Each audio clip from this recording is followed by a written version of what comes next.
Okay, but this, you can take it, the father, your energy, what you're doing, the sorrow, the confusion, different things can come in around this. You can see how well, I'm doing what I have to do anyways, that's the Mars, but then these other shadows are under there depending how well you're doing things. As soon as what you're doing gets blocked, you're not doing what you want, or you're not feeling strong, you're going to get serious and confused right away. That's the second wave, but it's not based, the seriousness and confusion is tied to the action. The source of it is going to be from what's being done. Depression because you're not doing what you want, blocks because you're not, it's a Martian thing. But then Saturn, well, you could say Saturn rules the IC. I didn't put the IC in. You could have Saturn ruling the IC here because it's in Capricorn, but Capricorn, of course, there's nothing else. There's no planets in there. So other than affecting the personal motivation, it's not, there's all these other planets aren't under this rulership tree. There is 2 rulership trees. So then there's a branch, a bunch. Mercury is in Cancer. It's ruled by the moon. The moon's in Taurus. It's ruled by Venus. Venus is in Virgo. It's ruled by Mercury. There's a triangle here. And then Uranus and Pluto and the ascendant all being, I suppose, going to be ruled by Mercury, but Venus is going to rule the ascendant. And so it's hard. What I do is I put there's Mercury, there's Venus, there's the moon. The moon rules Mercury, Mercury rules Venus, Venus rules the moon. So these kind of spin into each other. Okay, it's different than the one rulership. There's the mind and the mind affects the emotions. The emotions don't affect the mind, but the emotions, the thinking affects what I want and what I like. What I like affects how I'm going to live. How I'm going to live is going to affect what I'm thinking. What am I going to do about it? I'm thinking then will spin off to what's exciting or what's confronting or what's afraid, fearful. Not that. It's that the Venus, how much you're satisfied, which is based on kind of how you're thinking, and which is based on how you're living, which is based on what you like. It's going to determine the identity. And at the bottom of this whole chain, it's going to determine what career you do. So career is not the motivating factor here. All these other factors are there first. So it's interesting. There's 3 specific trees. And they're not all connected. There's 3 different areas or complexes that are in the person's life to understand.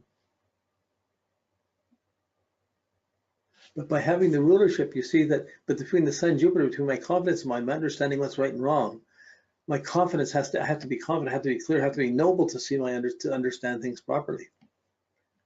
If I'm not understanding things properly, it means I'm not living nobly. You have to attack it from the Sun, not the understanding. Okay, same way with the Mars. What I'm doing will determine my commitments and what I have to keep up with. What work I have to do. I'm doing this, I got this, so I have to keep up with this, I have to do this, I have to put up with this. And there's expectations and dependencies. So, but these kind of weight down the Mars, but they're affected by the Mars. Okay, and that's one independent strain. The confidence is another independent strain. And the Venus, Mercury, Moon, all the personal planets are working together here inside of this, almost independently of what one's doing and what one's confidence is. It's like three different areas. So when you know someone, you have the story, when you see what they've done, you have a bit of history. If you're doing a grandparents or a parents' history, without astrology, if you didn't do the worksheets and you haven't done the transits and you haven't looked at progression, how can you do someone's proper history? But if you have that, you could do the most incredible life story of someone. Like in my family tree, I studied a lot. I have people's birth dates. I don't know what they did or anything, but I can make up a story of their life and get very close that can help further research. Okay, next one.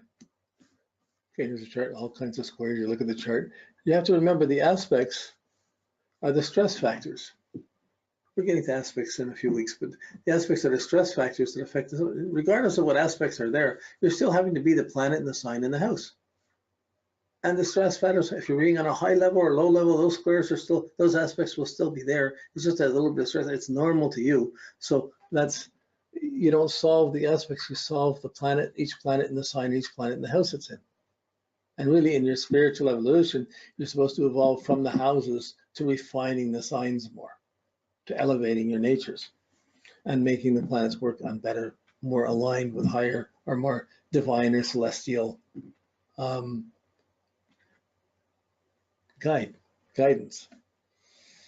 We can choose to just be so caught up in worldly affairs, we're not thinking about any of that, and then we live in the world of pleasure and pain and of extremes and deserve what you get because we're not listening to the higher energy. Like we got AMs, and we have our AM set so loud we don't listen to FM, or much less shortwave, much less the angels. Or you could say we have so much on the web and we're doing so much on the internet, we're on these frequencies, we're not listening to the higher frequencies. We're being preoccupied with the lower. That's blocking our receptiveness for deeper thoughts and deeper ideas. Anyways, I'm rambling. Okay, here we got the sun. This is August 25th, 75. It's the Virgo Sun, Virgo Venus, Mercury's in Virgo. There's one rulership. Pluto and Uranus in Libra, Scorpio, Midheaven, Neptune and Sag, Capricorn rising, Moon in Aries, Jupiter in Aries, Mars in Gemini, Saturn in Cancer. That's it. Only the Mercury is a rulership here. Where's the Venus? No, only the Mercury is the rulership. So that's a quick run it. So if we're going to look at that, then how far does it go? Mercury, Venus was Mercury in the Sun. So anything in Leo? No. Anything in Gemini? Mars. So since Mercury was the Mars, then Mars, anything in Aries, yeah, the Moon and Scorpio, midheaven. So most of that, and then the Moon will take Cancer, and then Cancer, Saturn's there. Anything in Capricorn, the Ascendant, Aquarius. Yeah, so it'll branch down like that. So you play around with this a bit, but then you just know, like when it's one planet, it's fairly straightforward. Just set the one. It just may include everything, but if it doesn't, there'll be a secondary tree. That's not the rulership tree, but it's a tree of the others that are not being aligned or not directly influenced by that rulership.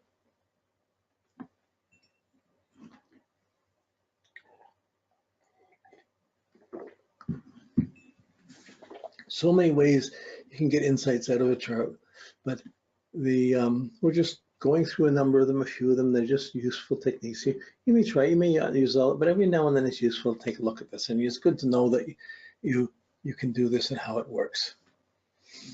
This is why these are advanced techniques at this level. And as you come into progressions, they're techniques that are allowing you to increase the depth and insight, so you have more wonder and more ways to work as you go into the deeper insights of progressions. Okay, so here we have Mercury at the head of the tree. It's ruling the Sun, the Venus, and the Mars. There's Mars, there's Venus, there's the Sun. The Sun rules Leo, there's nothing in Leo, so the Sun is just by itself. The mind. Now here the mind, Venus, Sun, and Mercury are all together in Virgo. So the mind determines the choices and determines the confidence. What one wants, the confidence and the desires, they may have an effect, but it's really, they're subservient to the way they think. So they're going to try and seduce the mind, but the mind and how one's thinking will affect what one wants. So to reach this person, you have to reach their thinking first. You have to be able to communicate and express things. And in expressing things, you might be able to change the way of thinking and alter the values if they're wrong, or alter or develop them so they improve more confidence, or less confidence. But it is about expression and communication.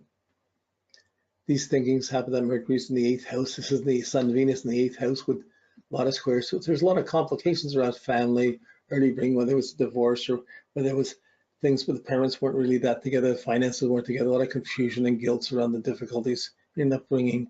So these things are all there, and the mind is rising above it. It has to, but it's also kind of guiding how it works. And then the mind then affects. So here's the Venus Sun saying, we want this, want to have security, want to have these things. And the mind's thinking about it, and then it directs the actions. So from the ideas, it goes to the actions, the Mars. So Mars and Gemini, which is adjusting to whatever ideas come up. It's very diversified, but depending on which way the Mercury is affecting the Mars, and the Mars is running around, scrambling, doing a bunch of different things. And as it's doing a bunch of things, it develops a kind of understanding. It develops a lifestyle, the Moon, and it develops some career or many jobs that go along with this. So the thoughts to the actions, and then to how I'm going to live. So where I'm living, what security is really further down the line, and then what's responsible, depending on what I live for. If I have kids or what needs I have, then I have to work for those needs. then I can identify, and then I see who I am based on that. But it goes back to the thinking. So thinking and reading and studying, learning astrology would have a very powerful effect on this person. It would create guiding lines and ideas to act on, to evaluate, to get confidence around. And once the confidence in thinking, I mean, this chart, even though it has its own personal problems, the stress factors, this is a great chart for consultation and giving people advice, like that 8th house sun. It's inclined to be the accountant, the 8th house, or to work with resources, but really the psychological depth and insight in counseling. You can see the appeal for astrology, and astrology would put some perspective on all the seeming confusions and guilts of the past, which could free the mind from them.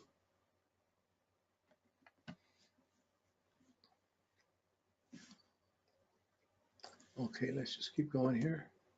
Got a lot to go through. So here we have sample 6. Here, Sun and Leo. Oh yeah, this class has a lot of Leos. We have a Leo, July 25th, 1959. And we have the Leo, and we have Uranus, Mercury in Leo. Then we have Mars and Venus in Virgo with Pluto, ruled by the Mercury. So the Sun is 1, Neptune's in Scorpio, Jupiter's in Scorpio, Saturn's in Capricorn. So there's another rulership, Saturn, and the Moon's over in Aries. So okay, this chart put Chiron in it, but we don't really use Chiron very much. We don't use it at all really on our levels. There's all kinds of other things we can add to the chart, but they get if you're going to add them, you have to do all the worksheets for them and build all these things up so you get to know it well, and then you can bring them in. But there's enough work to do just with the basics that we have. So okay, let's just see how this plays out. We got the Saturn and the Sun. So there's the Saturn by itself. Commitments, responsibilities, they're their own thing. But my confidence, my heart, my purpose, my going into the future, and my attitude to how I'm accomplishing. There's accomplishments and how I'm living up to what I'm doing. These two are kind of both there. I'm somebody. Because I'm somebody, then I can do innovative things, and then I can be. I can think about my position and my status or what I'm doing. Now the Sun is in the 1st house here in Leo, so it's very prominent. I'm me. Here I am, and the Mercury is going to align to the confidence. The Mercury in the same sign as the Sun. In this case, the Sun isn't the Mercury isn't determining the Sun. The Sun and the confidence and the heart and how confident or lack of confidence one has affects the mind.